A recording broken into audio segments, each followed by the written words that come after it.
In 1587, over 100 English settlers arrived on Roanoke Island, determined to build the first permanent English colony in the New World. Led by Governor John White, the group faced harsh conditions, unfamiliar lands, complex relations with native tribes, and the ever-present struggle for food.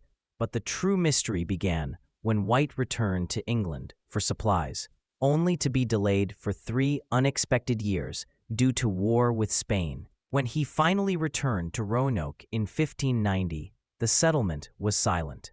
Houses dismantled, defenses removed, and not a single colonist in sight. The only clue carved into a post was a single word: Croatoan. Historians have debated the meaning for centuries.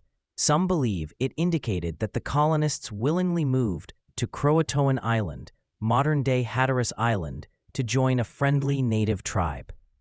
Others theorize they were killed by hostile groups or Spanish raiders. More imaginative theories argue they perished from disease, starvation, or became absorbed into various tribes, a theory somewhat supported by later sightings of English-speaking indigenous people with gray eyes. Modern archaeology has uncovered tools, pottery, and European objects miles away from Roanoke, suggesting at least some survivors moved inland. Yet no conclusive evidence explains the colony's sudden disappearance. The absence of bodies, battle signs, or destruction deepens the uncertainty. Roanoke stands as one of America's earliest and greatest mysteries, a story of ambition, survival, and an ending that history has never been able to fully decode. As the American Civil War drew to a close in 1865, the Confederate government found itself collapsing under the weight of defeat. During its final days, a large portion of the Confederate treasury, consisting of gold bars, silver coins, and priceless artifacts, was packed into wagons and transported out of Richmond, Virginia. The intention was to keep the wealth out of Union hands, but somewhere along the retreat southward, that treasure seemingly vanished. Witness testimonies from the era conflict sharply. Some claimed the gold was seized by bandits or deserters. Others believed it was secretly divided among fleeing Confederate leaders. There were even whispers of assassination plots and hidden deals to fund post-war resistance movements. Small discoveries, a buried coin here, a gold bar there, kept the legend alive. In Georgia and Alabama, stories persist of locals seeing heavily guarded wagons pass late at night, later found abandoned and empty.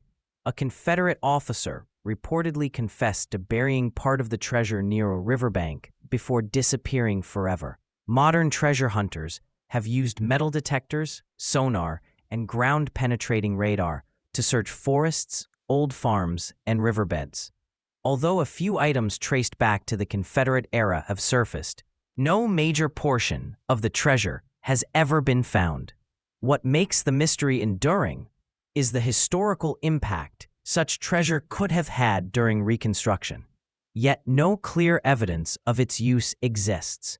Whether stolen, scattered, or still hidden underground, the lost Confederate gold remains one of America's most tantalizing historical enigmas. Though built in Canada, the Mary Celeste became deeply tied to American maritime history after being purchased by a group of U.S. merchants and captains. In November 1872, under American command, the ship set sail from New York toward Italy, carrying barrels of industrial alcohol. A month later, it was discovered drifting near the Azores, perfectly intact, fully stocked with food and water, sails partially set, and cargo untouched.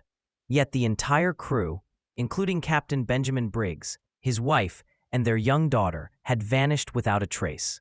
Theories surrounding the disappearance range from plausible to fantastical. One suggests that alcohol fumes might have caused the crew to fear an explosion, prompting them to temporarily abandon ship only to be lost at sea. Another posits a sudden seaquake or rogue wave.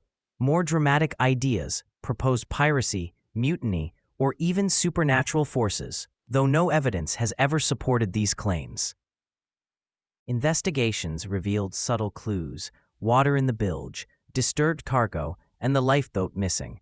But none of these explained why the crew left a seaworthy ship or why they never returned. The Mary Celeste was later repaired and sailed for years under American ownership, gaining a reputation as an unlucky vessel until it was finally sunk in an insurance fraud scheme. What makes the Mary Celeste mystery so enduring is the eerie perfection of the scene. No struggle, no damage, no message, just a silent ship on a calm sea. As one of the most famous maritime mysteries connected to the United States, it captures the imagination of historians, sailors, and storytellers alike, reminding us that even in an age of exploration and science, the ocean keeps its secrets close.